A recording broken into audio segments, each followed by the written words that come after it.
pour nous qui sommes déjà avec le Seigneur pour plusieurs années, on a fêté presque toutes les pages de la Bible et des fois on se demande, on dit, mais Seigneur, j'ai déjà parlé plusieurs fois aux enfants de Dieu, plusieurs messages, mais Seigneur, qu'est-ce qu'il faut que je fasse? Quel message que je vais leur donner? Des fois, c'est très difficile pour nous de pouvoir trouver quelque chose à parler. Mais comme Dieu, il est illimité, sa providence ne se tarit jamais, il a toujours quelque chose à donner à ses enfants. Chez Dieu, il n'y a pas de la disette. Comme la parole de Dieu dit, la parole de Dieu, c'est une nourriture pour nous qui sommes des enfants de Dieu. Et il ne nous manquera pas une nourriture pour nous, les enfants de Dieu. Romains 6, 23 dit, car le salaire du péché, c'est la mort, mais le don gratuit de Dieu, c'est la vie éternelle en Jésus-Christ, notre Seigneur. Pour commencer, depuis l'élèvement du mouvement humaniste, par laquelle on place l'homme et son épanouissement au-dessus de toute autre valeur, l'homme est devenu celui qui est au centre de tout ce qui existe. Ainsi, la notion de Dieu ou son existence ne sert plus à rien et ça n'a plus de sens. Ainsi, dans le langage de l'homme, le mot péché devient un mot archaïque, ancien, qui n'a plus de sens. Une sorte de manipulation religieuse pour soumettre l'homme à l'obéissance de Dieu qui n'existe même pas. Et l'homme n'accepte pas d'entendre parler du mot péché. Vous pouvez vous-même faire l'expérience.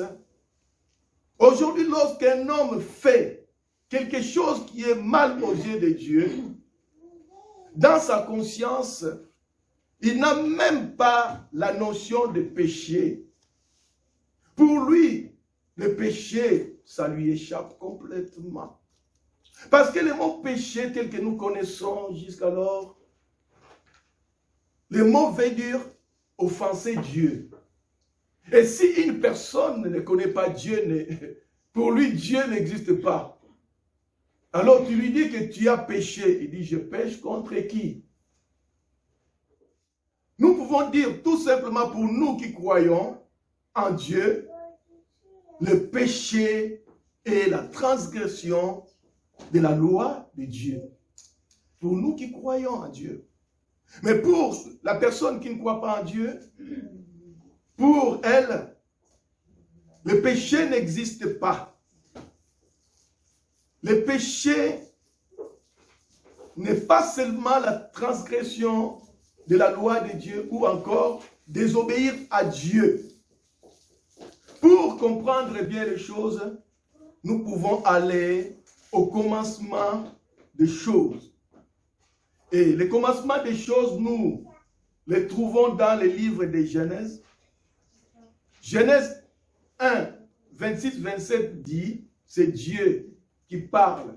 Parce que nous connaissons que la Bible est véritablement la parole de... La parole de qui? De Dieu.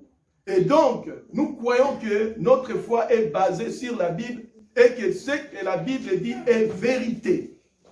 La Bible dit dans Genèse 1, 26-27, c'est Dieu qui dit, faisons l'homme à notre image, selon notre ressemblance, et qu'il domine sur les poissons de la mer, sur les oiseaux du ciel, sur les bétails de la terre, sur les reptiles qui répandent sur la terre. Dieu créa l'homme à son image, et il les créa à l'image de Dieu. Il créa l'homme et la femme. Mais bien aimés, lorsque nous regardons ces deux versets, nous voyons bien que Dieu a créé l'homme à son image pour qu'il vive l'éternité avec lui. Et en plus, l'homme a l'autorité de dominer sur tout ce qu'il a créé. Quelle destinée pour l'homme! C'est merveilleux. Mais aujourd'hui, je me pose une question et je me demande, comment peut-on dominer sur les poissons alors qu'on n'a pas le pouvoir d'aller dans l'eau, sous l'eau, pendant plusieurs heures, pendant plusieurs jours? Comment on peut dominer sur les oiseaux si on n'a même pas la capacité de voler comme l'oiseau pour aller dans les airs? Comment on peut dominer sur les animaux de la terre si on n'arrive même pas à les assembler autour de soi? C'est quelque chose qui est impossible. Alors, pourquoi aujourd'hui nous manquons cette capacité? Alors que l'homme, si nous regardons au départ, il avait le pouvoir divin de dominer sur toute la création de Dieu. Je pourrais même dire que Dieu lui avait donné la gestion de sa création. Vous comprenez? Dieu avait donné à l'homme la gestion de toute sa création. Mais, lorsque Dieu a créé l'homme, il lui avait donné aussi un avertissement. Et cet avertissement, nous le voyons dans Genèse 2,16. L'Éternel Dieu donna cet ordre à l'homme. Tu pourras manger de tous les arbres du jardin, mais tu ne mangeras pas de l'arbre de la connaissance du bien et du mal, car le jour où tu en mangeras, tu mourras certainement. Mais l'homme, qu'est-ce qu'il en a fait?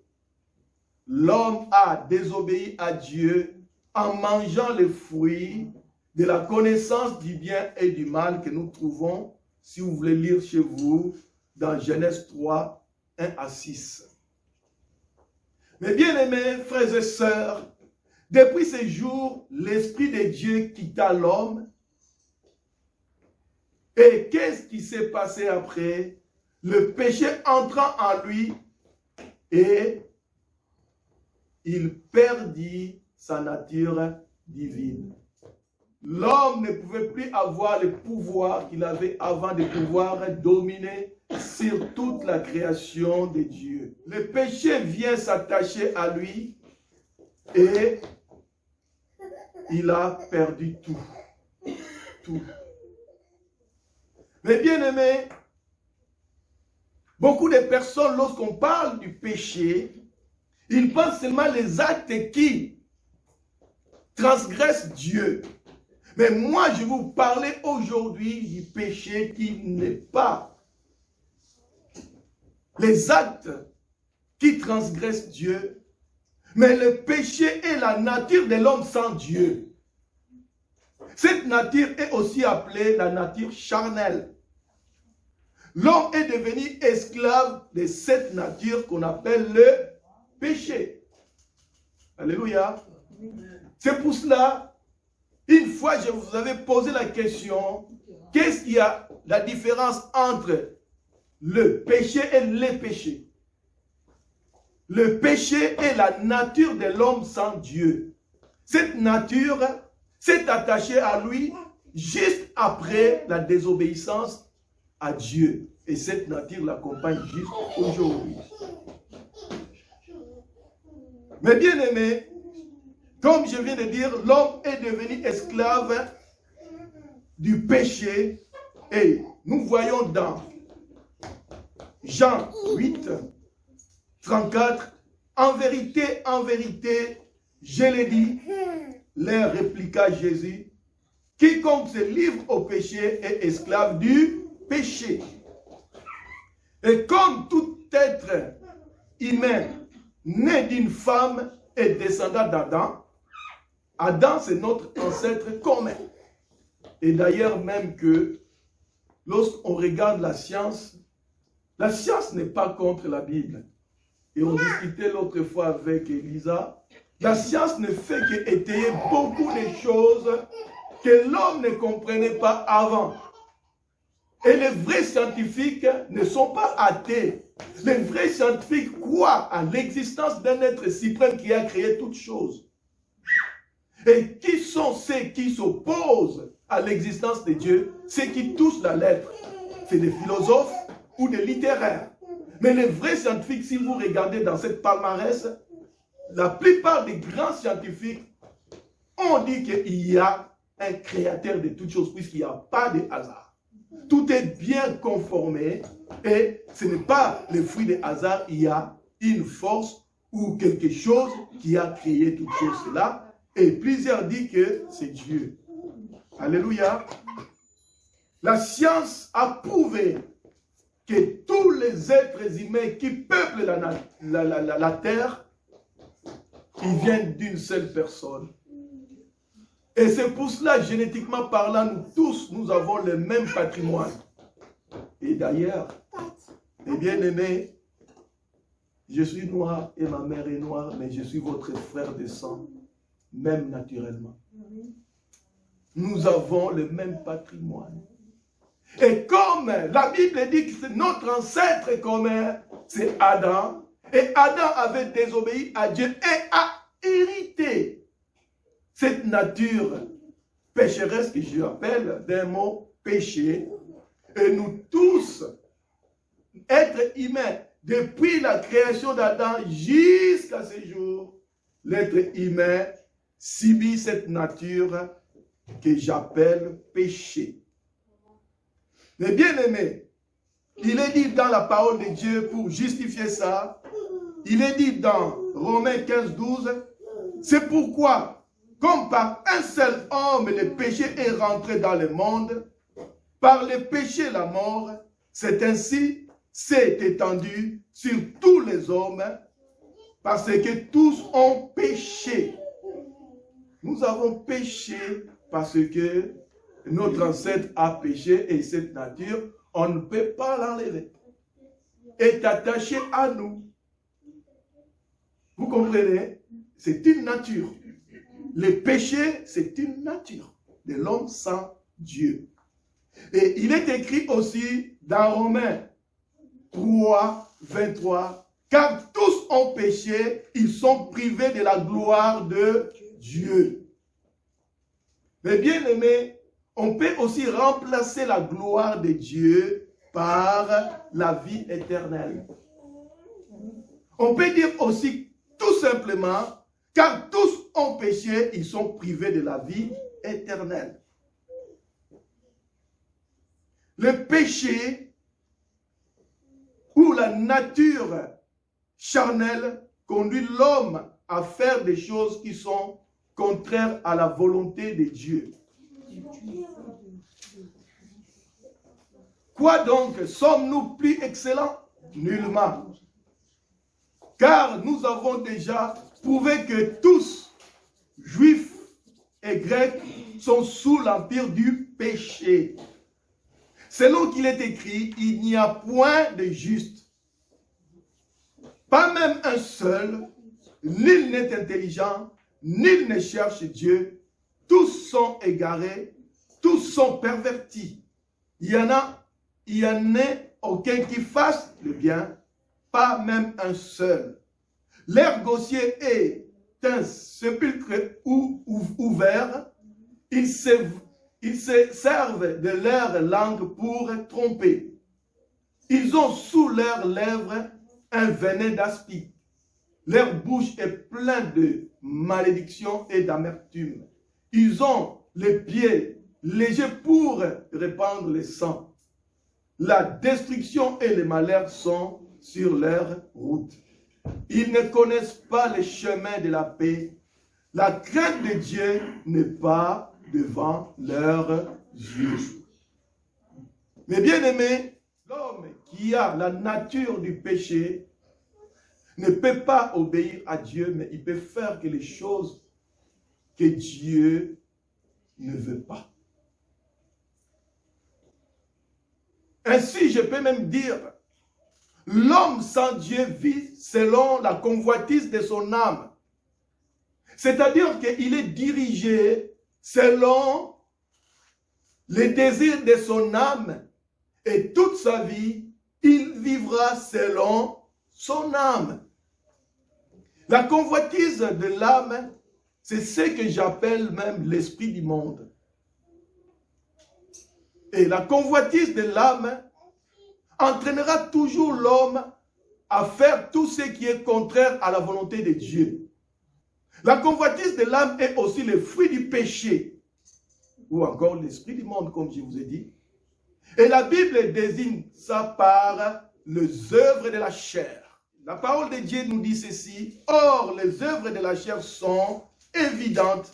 Ce sont la débauche, l'impureté, le dérèglement, l'idolâtrie, la magie, les rivalités, les querelles, les jalousies, les animosités, les disputes, les divisions, les sectes, l'envie, l'ivrognerie, les excès de table et les choses semblables.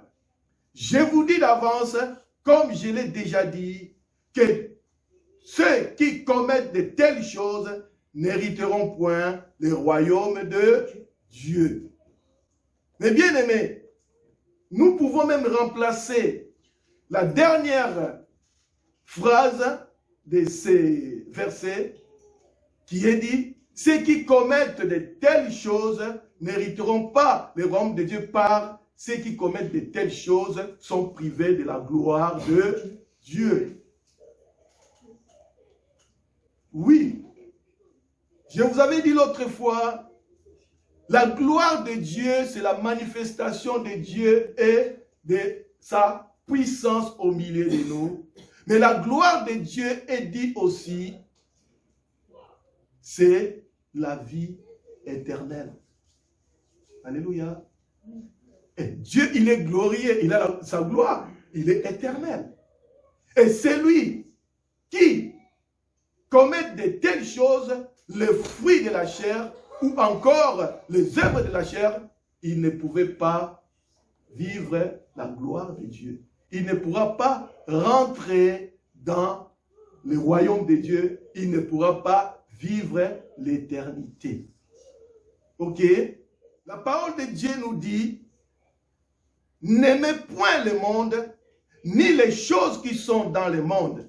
Si quelqu'un aime le monde, l'amour du Père n'est point en lui, car tout ce qui est dans le monde, la convoitise de la chair, la convoitise des yeux et l'orgueil de la vie, ne viennent point du Père, mais vient du monde.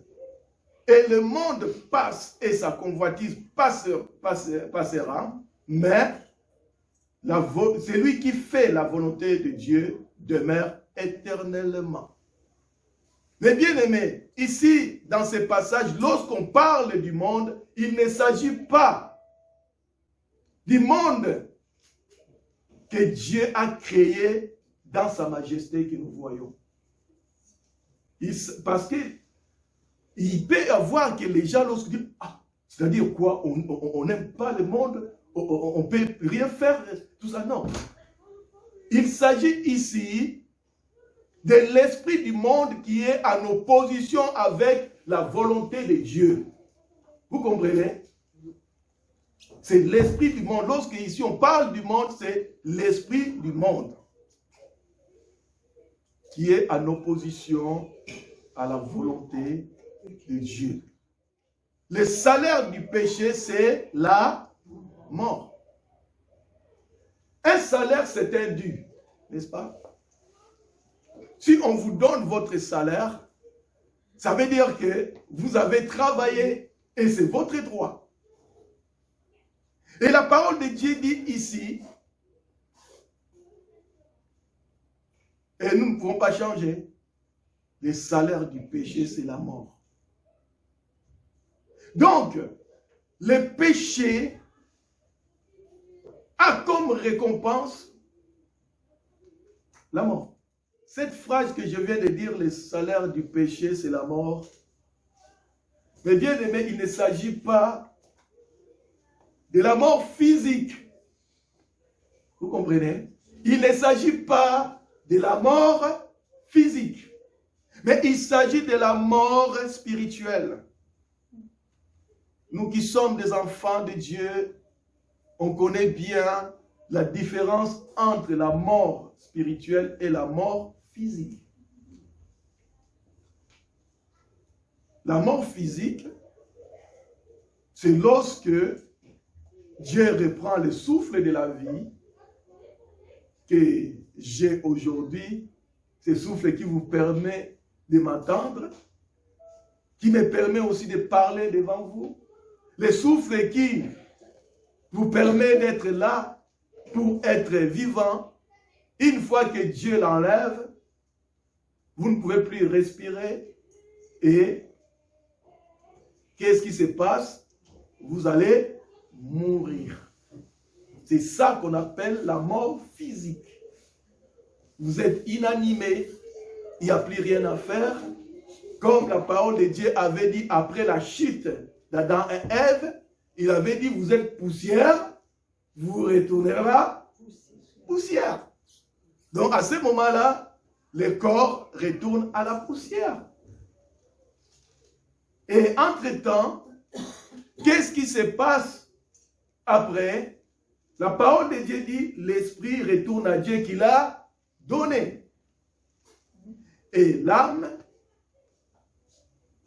pour l'instant, va aller soit dans les séjours de mort, soit dans les lieux que Dieu a préparés pour ses élus et ceux qui l'ont choisi, qu'on appelle paradis.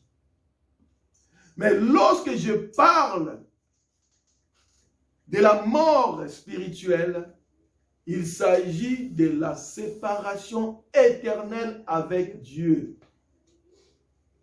C'est que la Bible dit aussi dans l'Apocalypse, la seconde mort. La seconde mort est pour tous ceux qui ont aimé le monde et qui n'ont pas cherché Dieu. Et vous allez me dire, mais il y a des religions, dans toutes les religions, parlent de Dieu. Donc, tous ceux qui cherchent Dieu,